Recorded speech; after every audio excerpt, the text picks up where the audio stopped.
And that is the fact that a conversation is not a contract. And I always tell the people in family business, do you realize that people in family business lie? They do, they lie. They say, work hard someday, this will all be yours. Or, I'm going to retire. And then there's the dreaded, you don't have to worry about your brothers and sisters. They've got their jobs. They're not interested in the business. With family, more, not less, needs to be in writing. And if it's not in writing, it doesn't exist. Hello, everyone. I'm Rishi Katz, and welcome to the Oval Table, where we discuss all things related to helping those who live and work within your business how to survive, thrive, avoid pitfalls, have more fun, and become successful faster. Getting advice and input from someone outside of your business can make a big difference, and that's what we seek to do for you each and every week. Here at the Oval Table, we believe that every voice matters, and we want to model how that works. Often the advice that makes the difference comes from where you least expect it. We seek every week to provide a lens for a different way to do business. So much more is possible when everyone's ideas make it to the table. Let me introduce you to our co-hosts, Vaughn Johnson, Doug Bowers, and Carl Walsh. What do you guys have for our listeners this week?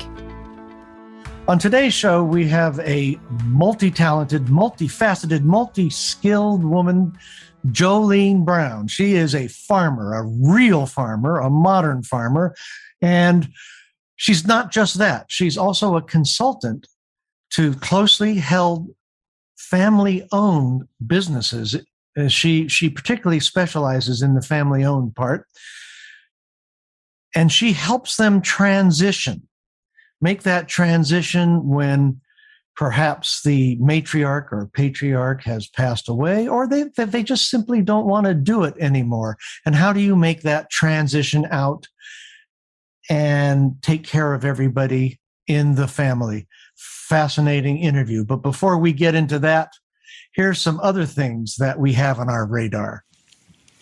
In preparation for our interview with Jolene Brown, we should talk about a couple of things about transition.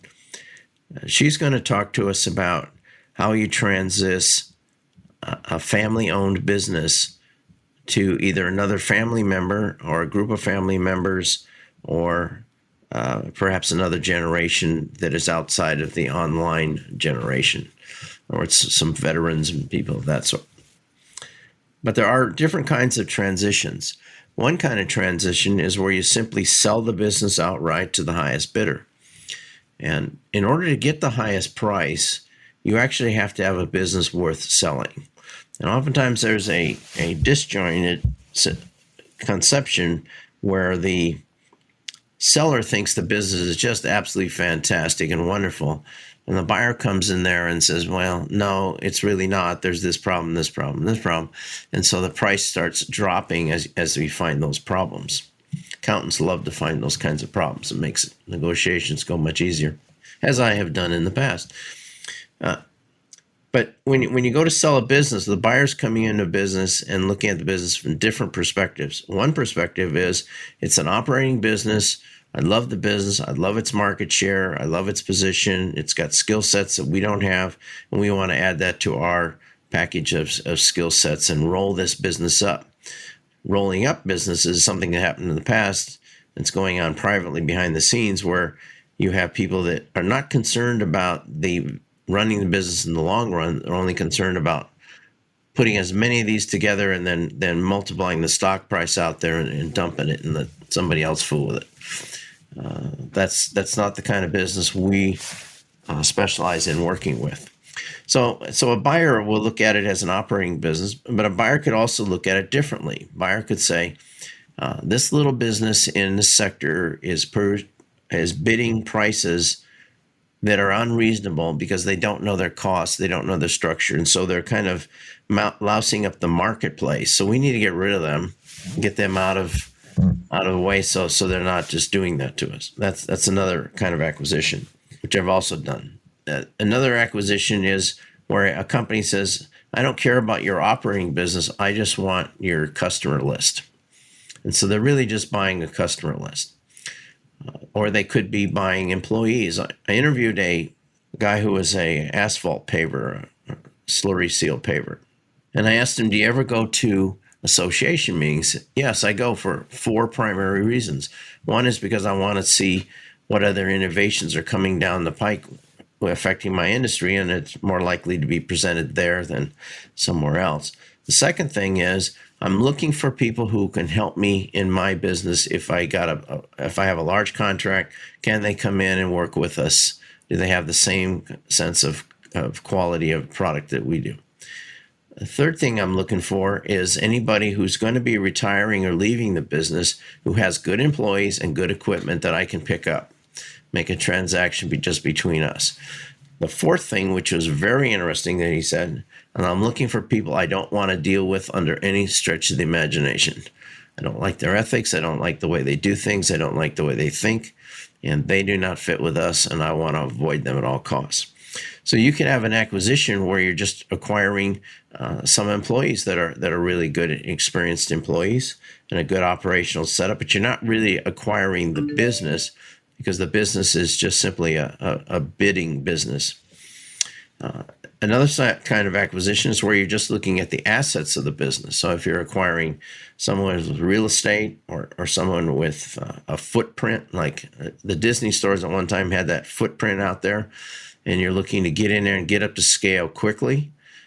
Target's done that. Some other companies like that have done that kind of thing where you can get up to scale very fast by simply buying somebody, and then you build it from there. So that's another kind of acquisition. Another acquisition is where you're simply buying the raw assets like oil in the ground. The value of the business is how much oil do you have in the ground? I mean, that's it. That's the whole valuation. So what Jolene's going to talk about is to transitioning a family-owned business to other family members primarily. You know, the 4th and 5th generations of farmers in the Midwest is not unusual at all. Doug, you've been talking mostly about the acquisition side, the buyer. I would direct people towards episode 3, where Jesse Stancarone talked quite a lot about what you do when you're the one who is transitioning and how you prepare your business to be either acquired or shut down in an orderly manner, with the least amount of loss and damage done to your business and employees. So that's episode 3, Jesse Stancarone. I would suggest if you're thinking of transitioning your business in a particular direction, give that episode a listen, and you will get a lot of good, valuable information from Jesse there. Well, Jesse points out something that we agree with totally, and that is it takes time to prepare a business to be sold. You simply can't say, wake up one day and says, I want out. But you have to prepare a business. If you're going to get a good price, the business has to be worth paying that price for. So you have to put all your things in place. In Jesse's case, he would go in and fix the IT side of things. But you also have all the other manufacturing things. You have equipment, you have repairs, you have employees, and you have operating systems. And nobody wants to go in there and buy a pig in a poke. No one wants to find things that are so in disarray. And if you're trying to sell something with a price connected to a significant price, you're going to have lawyers and accountants going in there and looking in that business very carefully. So if you are not organized and set up for that, then you're going to have a problem, and the price is going to keep dropping as the more problems they find. So to get the highest price possible for your business, you need to be the cutest girl on the block going to the dance. And that's your position where you can really hammer that price and pick a large price and stick on that price, because you've got the business. In other words, you've got the goods that somebody will want to either buy for operations or buy to roll up into something else.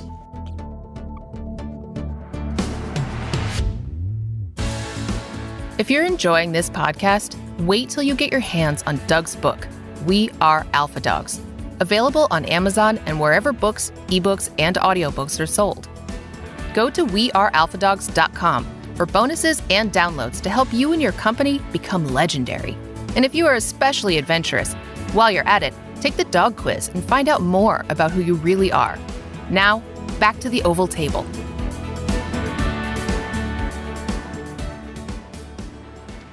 Well, ladies and gentlemen, we are very lucky and very fortunate to have with us today Jolene Brown. I want to tell you just a little bit about her.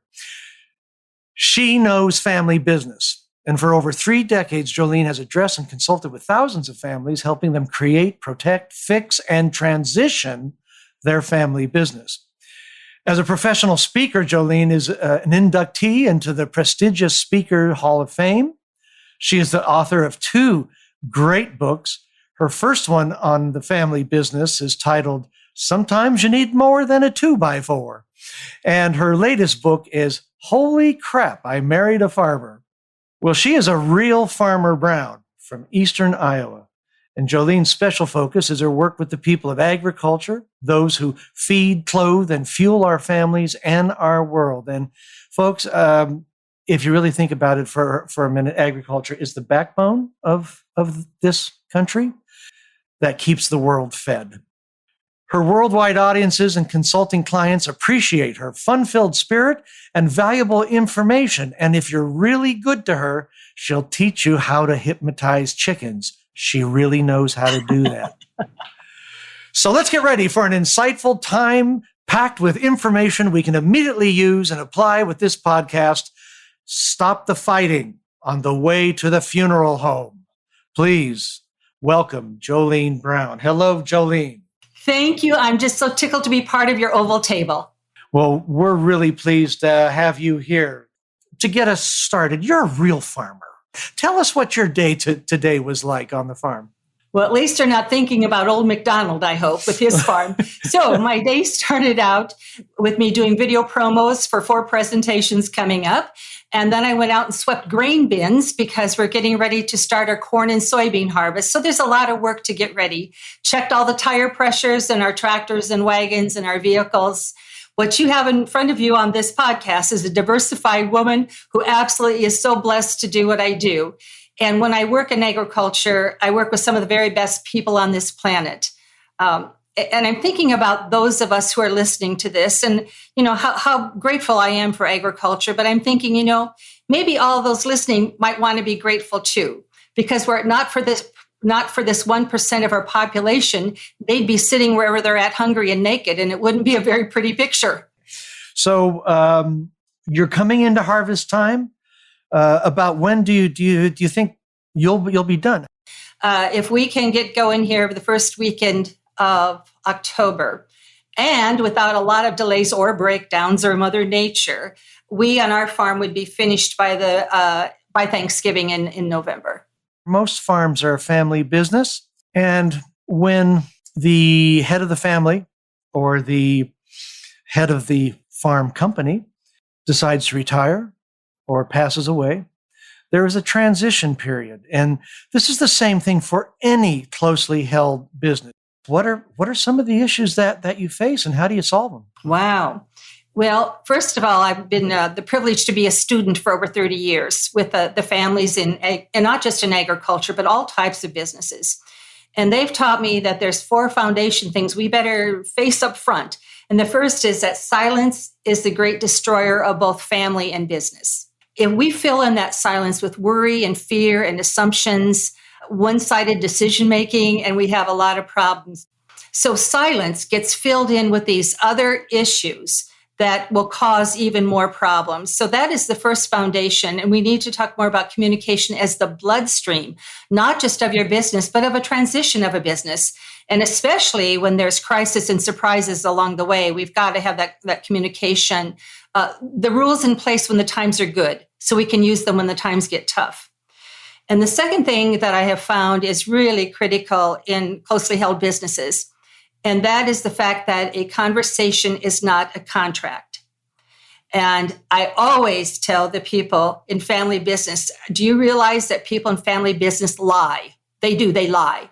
They say, work hard someday, this will all be yours. Or, I'm going to retire. And then there's the dreaded, you don't have to worry about your brothers and sisters. They've got their jobs. They're not interested in the business. With family, more, not less, needs to be in writing. And if it's not in writing, it doesn't exist. The third one, you've got to have our family businesses make an intentional choice. They have to decide whether they want to be a family first business or a business first family. Now, here's the difference. The vast majority of every email, phone call, conversation that I have they're coming from people operating as a family first. Let's not rock the boat. We don't want to get dad mad. Gosh, I think there's a will. If mom would just say what's on her mind, oh, we just all get along. We'll love each other. We'll be fine. And they are operating their future on a habit, assumption, a hope, and a tradition. And they have taught me hope's not a good business strategy. If they want to be a family first business, it's okay with me as long as the business can be a hobby. But do not count on it for good decision-making and profitability and productivity. What I teach is that we have to take a look at becoming a business first family. As a business first family, it does not demean the family. It does not say the business is more important than you, the family. But what it says is we love and honor you, this family, so very much, we better get the business right. Because if not, they lose both family and business. So that's the third foundation. Here's the last one. When I'm consulting in family business, I bring what I consider to be the four most important tools they need at the table, and they're all in front of me. I bring a mirror, I bring a box of tissues, I bring a roll of duct tape, and I bring a 2x4 board, and I will use them all. And here's why. The mirror is because most of them invite you and I to the table so that we can fix others. The tissues is because there's always emotion. Anger, fear, worry, tears, resentment. And they have taught me that when emotion and logic collide, emotion will always win. So I bring the mirror, I bring the tissues, and I bring the duct tape. This is not just so people will listen. This is so I can tape them to their chair. Because I'm going to have somebody at the table, by golly, this is how it's going to be. And he or she wants to say the piece and walk out the door. And the last one is the 2x4 because sometimes there's no other way. You just got to let them have it. And those are my 4 consulting tools. Doug has been working in closely held businesses for practically his whole career. And so, Doug, let me turn it over to you. For the bulk of my career, whenever I've been dealing with estates and business succession issues, things tend to be more of a mess than anything else. In the farming area, what % of farmers do you think have set a plan in place in order to ease the transition? Well, about 95% of all the operations in agriculture are family owned. So regardless of your net worth, they will have the same darn problems and challenges and the same wonderful opportunities. What I love, Doug, is when we have our advisory council meeting with them, and that is their attorney, their accountant, a certified financial planner, and myself. And when we have synergy in action, not to sell a product or ourselves, but to truly serve, then they begin to see how much money they save if we can all be same place, same time for an important meeting and an event. Now, it takes some preparation for that, of course, but there's just nothing that beats preparation and planning in a safe environment. Once we get to the crisis level, which is where you and I often get the phone calls, it's pretty hard, especially if goodwill is gone.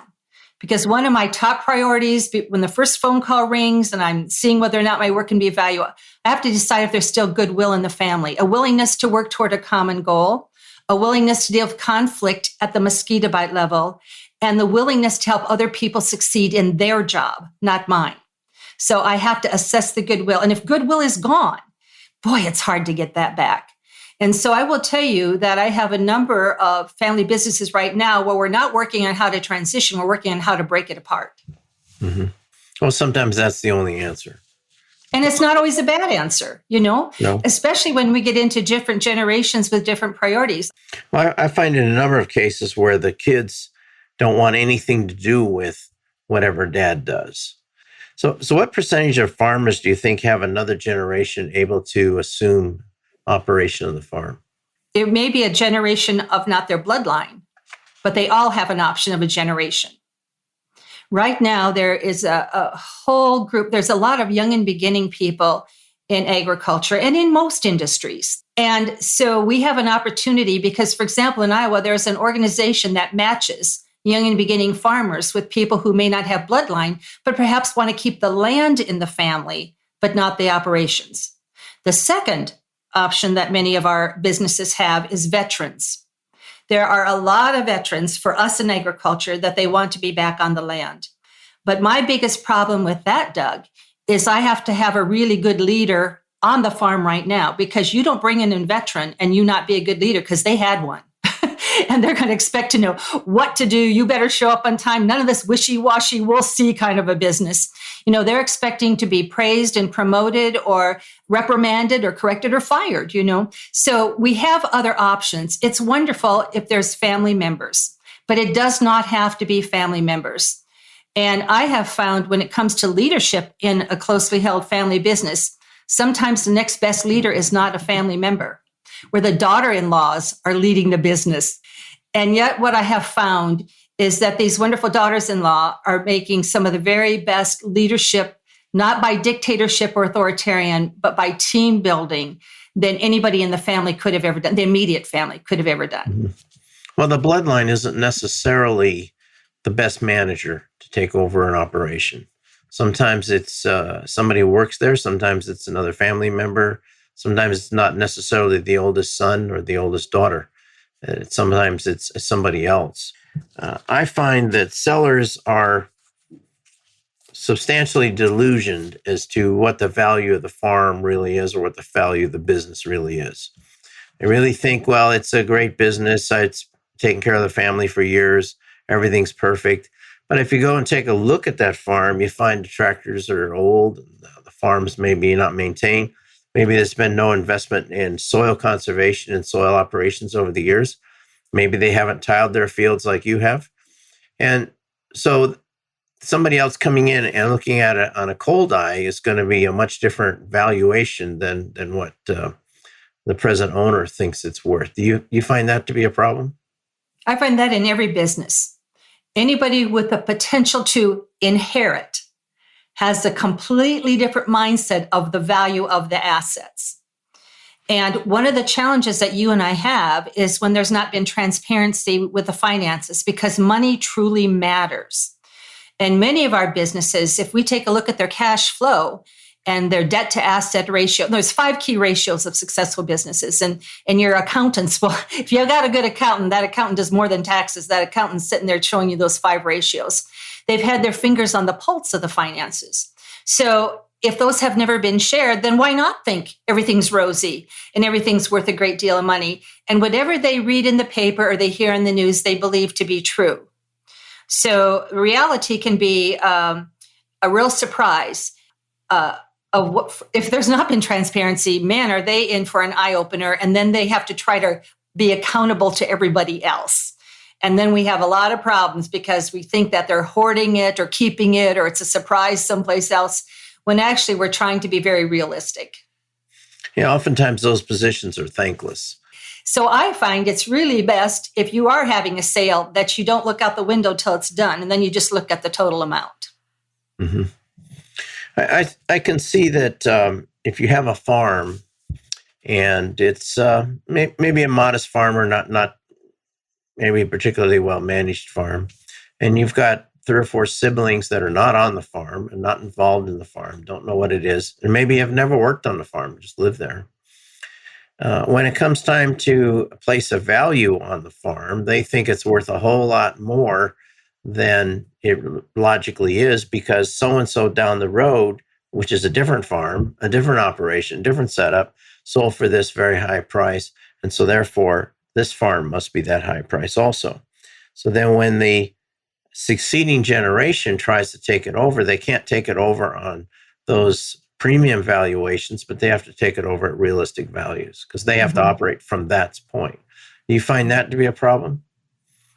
Yes. And I'll first say, if we lose the stepped up basis, our country's going to be really hurting, because the farmers and the ranchers of the country are really going to be hurting. Could you scream that a little louder? Can I scream it a little louder? It's crazily stupid. Yeah. So Here, I get asked some really important questions, and here's a couple that I've had. Why should I bust my butt just so my brother and sisters can be rich? And the other is, dad understands that fair is not always equal, but mom believes equal is equal. So if dad dies first, am I screwed? Okay, so what we're talking about here is the understanding of operations and the understanding of the land or the hard asset, to make sure that those two things are separate from the very beginning, not just for liability and everything else you do. But I want in a transition that 100% of operations remain with those who know how to operate the business. And then the land, and I have many right now where I have many people, siblings owning land, but they're not active in the business. Then you have to have a really good board of advisors, and you have to understand the governances of what owners do versus what operators do. And if you don't do that, then we get into the fair and equal issue, and let's leave everything to all the kids equally, and we'll be just fine. And I tell them with undivided interest, there's two things. The one who wants out always wins. And the second thing is attorneys and judges will become rich. In the operation of a farm, capital is such a huge aspect to it. I mean, these things they might be rich in asset, but they're not rich in cash flow. And operating a farm is such a tremendously expensive operation. You also have good years and bad years. But oftentimes the person who's not involved in the farm thinks that the valuation should be higher because, well, all farmers are rich, or all farmers have a lot of assets. So how do you get the not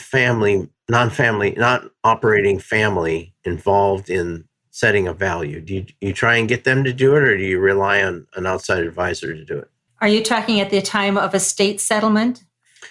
Well, the best thing to do would be to plan ahead of time. Okay, so certainly advisors are needed here. When I have family members who are not active in the business become owners, it's the accountant that helps to set the return on investment based on the net asset. Now, those on the farm have to realize that they do owe owner something. People get paid two different ways in agriculture. The first is a return on investment. If you're an owner of assets, you get a return on investment, and certainly the accountant must help with that. The second paycheck is if you work in the business, you actually get a paycheck, and it's your compensation package, your fringe benefits, and your salary. So for some people, they're getting two separate paychecks. The problem is many family businesses are pretty lackadaisical in their financial savvy, and they have lumped this all together. If there's money, then we pay ourselves. And then boy, this doesn't work so good with daughters-in-law and moms and fathers-in-law and sons-in-law.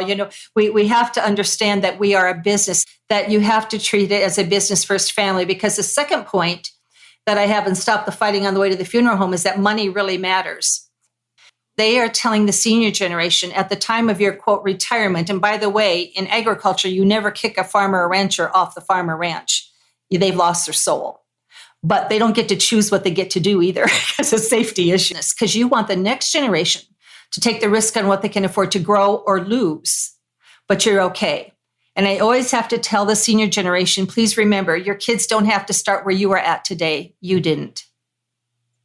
But neither can they start where you started.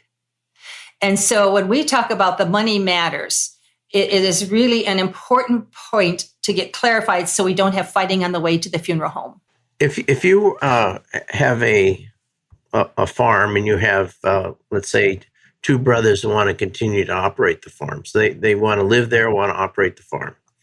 And then they've got two sisters who don't want to have anything to do with the farm, have never really lived there since they grew up, and they're gone.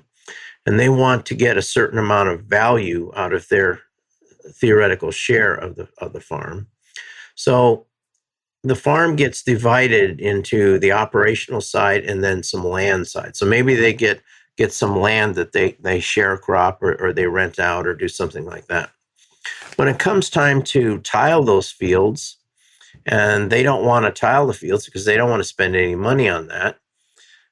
So that depreciates the value of the rent on those fields. How do you get them to understand that there's an operational side to land that's significantly important and also capital intensive? Again, if you're advisors, and in this case, these would be production advisors, if they haven't made clear what will be the financial gain for you making this investment, then why should they make the investment? But what I'm also real cognizant of, you just described undivided interest for equal owners. And so if anything, if we can get the land divided, that it is certain tracts in certain people, a portion of assets, specific assets under certain people's names. And then the operations has the first option to rent it. And the rent is already decided. It's the county average minus maybe a 10% family discount or something. And then if the family can't afford to pay that rent, then they can rent it to anybody else. In other words, they have control over it. But operations gets tied to land. And so, and again, if the non-farming sibling, and quite often they're guys, not just girls, if they want to sell that, the existing operation farmers have the first option to buy. And so they're going to want, of course, the highest value, but you've got to have a buy-sell agreement that trumps a will. And if the buy-sell agreement is you buy it out under a 10-year contract under the family federal applicable interest rate and all this other stuff, then you can make the payments while you still are farming. In other words, they won't get cash on demand, but through a buy-sell, they get it over a 10-year period. So they have a right of first refusal, in essence. Correct. But you've got terms spelled out. And you see, you do this when the times are good. You're going to love this. I've always said in my workshops, when we get into a buy-sell agreement, this is who can own assets, how are we going to transition assets, transfer assets, how can they be bought and sold into whom? Those are all buy-sell agreements. I've always said there's 8 parts to a good buy-sell agreement. And if you ever have gone to an attorney who helped you develop a structure where there's commingled assets like an LLC, an S or C Corp, a partnership, an FLP, those kinds of structures where you don't own a specific asset, but you own a portion of the pie. If at the same day you agree and you sign that document, if you don't sign a separate document called the buy-sell agreement, and they're usually about 8 pages long, they've done you a disservice. Yeah, you've set up a future conflict problem. That's all you've done. Yeah, and you see, you've done this when the time is good, when we're first setting up the structure. And so one of my biggest problems is when I have sole proprietors. In other words, they have no corporation, so they can't transition incrementally shares of stock by gifting or purchasing. The problem that I have is it's very hard for the next generation to ever buy in. So they end up trying to buy from somebody else's land, somebody else's equipment, because I can't afford all of it at once. And this is why structures are important for 2 different reasons. First is liability protection, and second is for incremental transition. We've been talking largely about the agriculture industry and family farming and the transition of a farm from the senior farmer to possibly the siblings or to a third party through a transaction. What about any other industry that you have worked in that you found to be equally fascinating? I would love to hear a case study about some other kind of industry or some other kind of business that you helped out with family-wise. Whether it's a gas station, a funeral home, a restaurant, any of the main street stores, whether it's actually what you and I consider to be a large hotel chain, but it's actually family owned, they still have the same problems. And I just finished doing a large convention out in Las Vegas for the Self-Storage Association. And they have the very same concerns. So I was their speaker talking about what it is we need to do. Because, what I find is many of us are really good at creating the business. We're really good about doing the business work. And when it comes to agriculture, that means we're good at weeds and seeds, breeds and feeds, money, machinery, and marketing. But what I find is we're crappy with people. And it's the people that do all the production. But when it comes to building a business worthy of transitioning, and then what it takes to transition it, that is the people side of production. It's the people who are the problem, typically. And the solution, Doug. And the solution. It's just that's a lot of the phone calls that I get, right? And I just said to one person who called me yesterday, "Are you done being stupid?" let's wake up here, people. so you're sorry. But the solution, there are many, many really good family businesses out there, and they want to make a good business even better. And how do we do that? And so at your oval table, when you bring all of the sides together and they have a facilitation to make sure that it is inclusive and that decisions are made, assignments are given to people, so we have follow through and action, then we can do that. Then we don't have to have fighting on the way to the funeral home. Then we can have a legacy of a business continue. Our time is running out, and I think this is a beautiful place to stop. People may be the problem, but they're also the solution. Absolutely true. And I hope everybody listening to this understands that agriculture is a profession that requires total commitment. It is a knowledge-based business now, a skill-based business now. It is not old-time farming. It is very much a modern, high-tech industry. And we owe all of you, Jolene, who provide this service for the rest of us. You're the 1% out there. We owe you so much, and thank you so much for coming on today during this very busy time in your year. We very much appreciate it.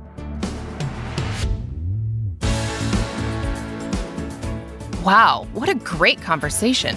Alpha Dogs are always the first in line for the good stuff. So remember to download your favorite episodes at theovaltable.com. Stay up to date by subscribing and review us on Apple Podcasts to let other top dogs know how much you enjoy these conversations. Now, let's go back to the Oval Table to hear what impressed the guys from the interview.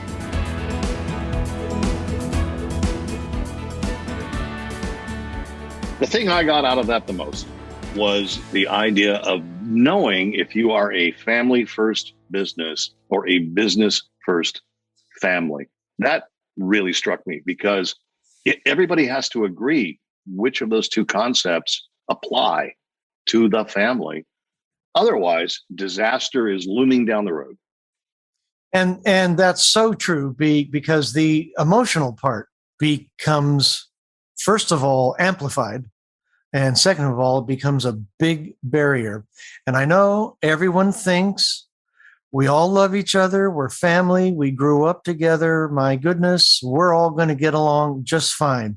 It's amazing when all that money gets involved, you don't get along quite so well as you thought.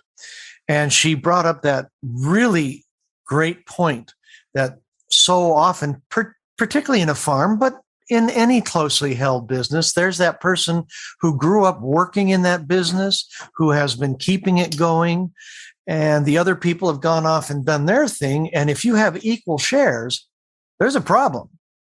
There's a real problem. So the idea that the person running the business gets two paychecks, one for running the business and one for their equal share of the profits, needs to be established. And as she said, in writing, everything in writing, particularly when it comes to a family.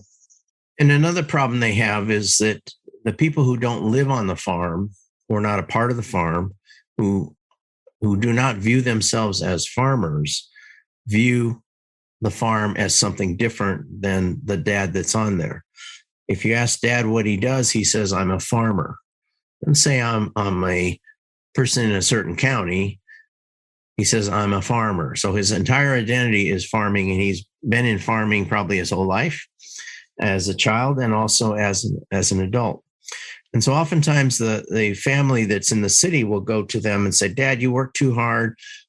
It's time to retire. It's time to give it up and go somewhere else and move into town and visit with your friends and things like that. But you're asking Dad to give up his identity. You're asking him to give up his concept of self. And that is a very hard thing for anyone to do, and especially for someone who's lived it their entire life. And how they value that is not the same. If you have an estate transaction, for example, and there's Dad's chair, it's not a chair that's appraised by an appraiser. It's Dad's chair. And that's an entirely different thing than a chair that's worth $200 or some other picture or some other thing in the estate. So imagine the hugeness that the farm takes in that kind of a transaction.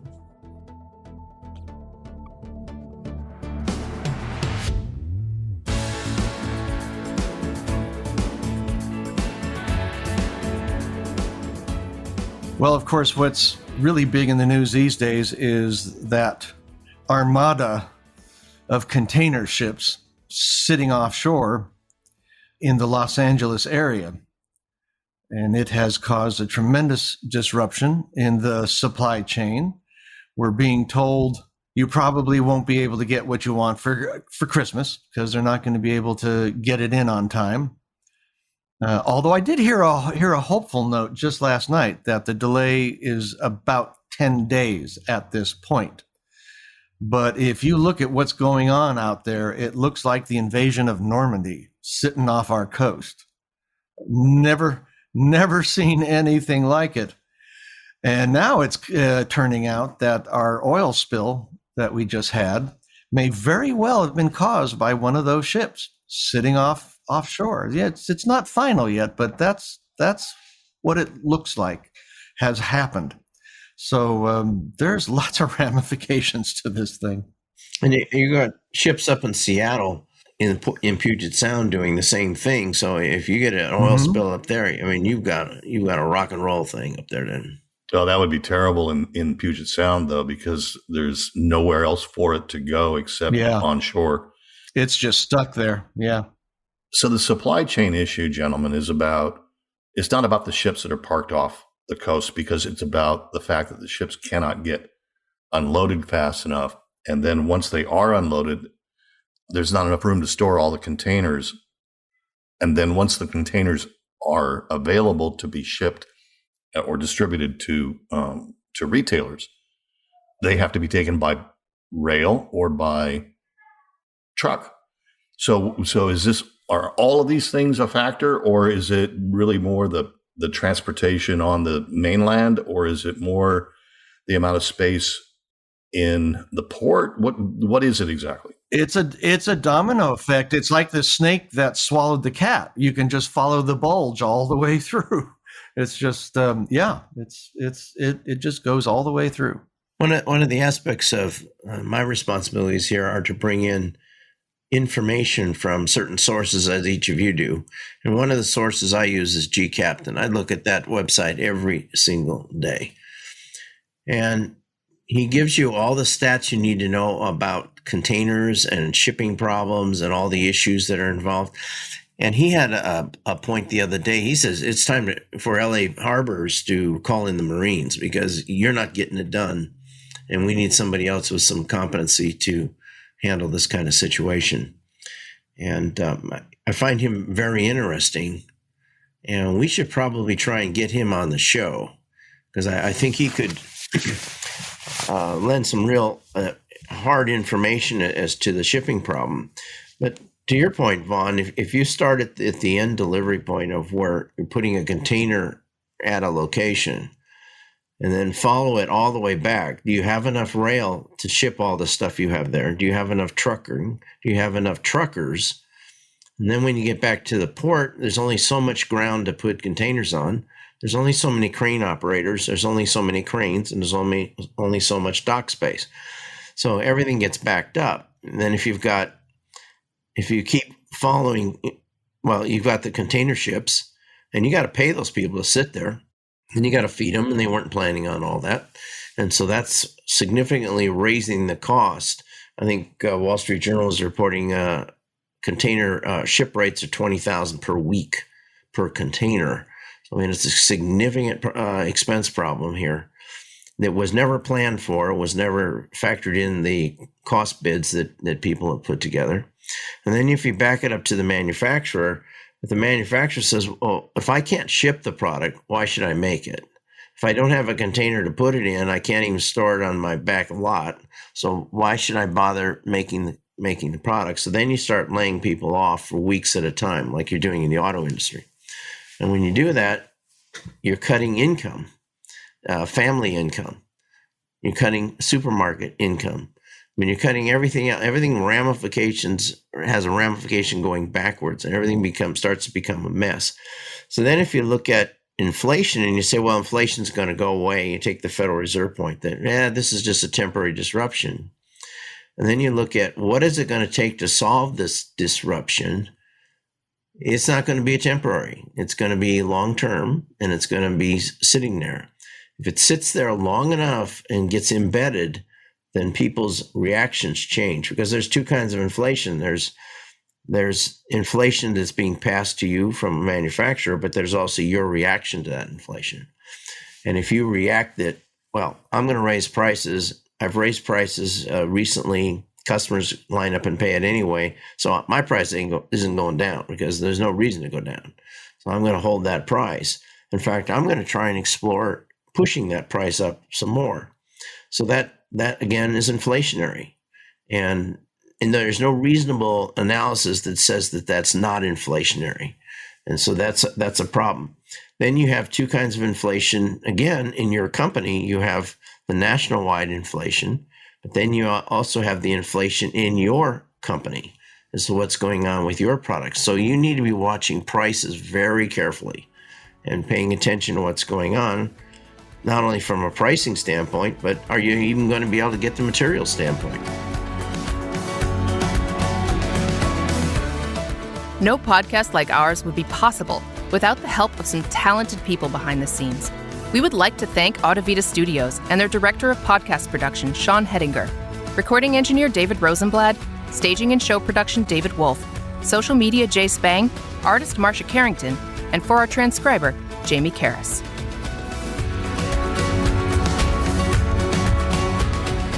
We all hope you have a productive and inspirational week. I'm Rishi Katz, and we will see you next time here at the Oval Table.